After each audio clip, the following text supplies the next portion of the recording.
ఓటమి భయంతో ఎమ్మెల్యే భూమన కరుణాకర్ రెడ్డి ఎన్నికలను ప్రశాంతంగా నిర్వహించకుండా దాడులు చేయిస్తున్నారని కూటమి అభ్యర్థి ఆరణి శ్రీనివాసులు ఆరోపించారు.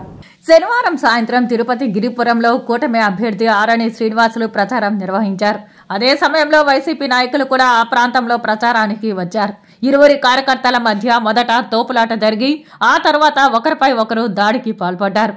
అదే సమయంలో అక్కడ ఉన్న ఆరణి శ్రీనివాసులు ఇరు పార్టీల నాయకులకు సర్ది చెప్పారు. ఈ సందర్భంగా ఆయన మీడియాతో మాట్లాడుతూ ఎన్నికల అధికారి అనుమతితో తాము ప్రచారం నిర్వహిస్తున్నామని, ప్రజల నుంచి తమకు లభిస్తున్న ఆదరణ చూసి ఓర్వలేక ఓటమి భయంతో భూమన కరుణాకర్ రెడ్డి, ఆయన తనయుడు అభినయ్ రెడ్డి టీడీపీ, జనసేన, బీజేపీ కార్యకర్తలపై దాడులు చేయిస్తున్నారని ఆరోపించారు. కడప రౌడీజాన్ని తిరుపతిలో చేయాలని చూస్తే ఇక్కడ ప్రజలు తగిన విధంగా బుద్ధి చెప్తారని హెచ్చరించారు.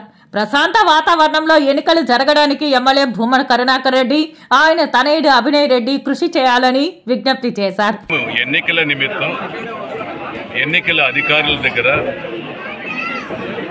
పర్మిషన్ తీసుకొని ఎన్నికలు ప్రశాంతతగా ఇంటింటికి వెళ్ళి ఎన్నికలకు గాజు గ్లాసు గుర్తుకు పవన్ కళ్యాణ్ గారి అభ్యర్థి గాజు గ్లాసు గారి గుర్తుకు ఓటేయాలని Telugu Desam party, BJP party, Janasena party మూడు పార్టీల నాయకులతో కలిసి ఇంటింటికి అభ్యర్థిస్తున్న జరుగుతుంది. మేము పోయే దారులలో అడ్డం వచ్చి దారి వదలకుండా రాక్షస పాలన, దుర్మార్గ పాలన, కొంతమంది రౌడీలు తెచ్చుకొని దారి కూడా వదలంటున్నారు. ఇది వాళ్ళ తిరుపతి, వాళ్ళ అబ్బ సొత్త, వాళ్ళ అడ్డానా అనేసి కూడా నేను ఈరోజు అడుగుతాను.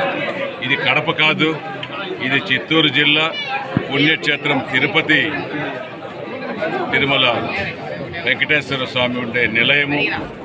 రోజుకు లక్షలాది మంది భక్తులు వస్తున్నారు. ఇక్కడ ప్రశాంతత వాతావరణం కావాలని ప్రజలు, తిరుపతి ప్రజలు కోరుకుంటున్నారు. అటువంటి తిరుపతి పట్టణంలో ఇటువంటి దౌర్జన్యాలు జరుగుతుంది. మీరు కూడా చూశారు, ప్రెస్సులు, మీడియాలు, విలేకరులు, పోలీస్ అధికారులు కూడా చూస్తున్నారు.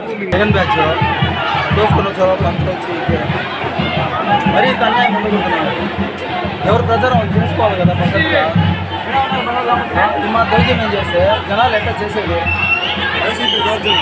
వాళ్ళ దౌర్జన్యమే చూస్తున్నారు కదా, మీరే చూసినారు కదా రాణిస్తారా? వాళ్ళ ప్రచారానికి ఎవరైనా అడ్డం వచ్చారా? బయట వల్ల ఇలాంటి రాజకీయం ఎప్పుడు చూడలేదు.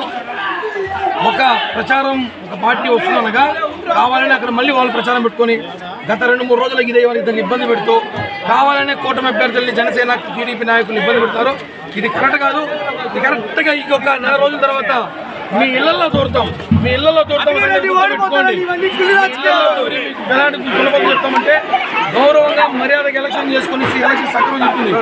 ఏదో అక్రమంగా చేసుకుంటామంటే జనసేనకు సిద్ధంగా ఉన్నది కూడా హెచ్చరిస్తున్నాం.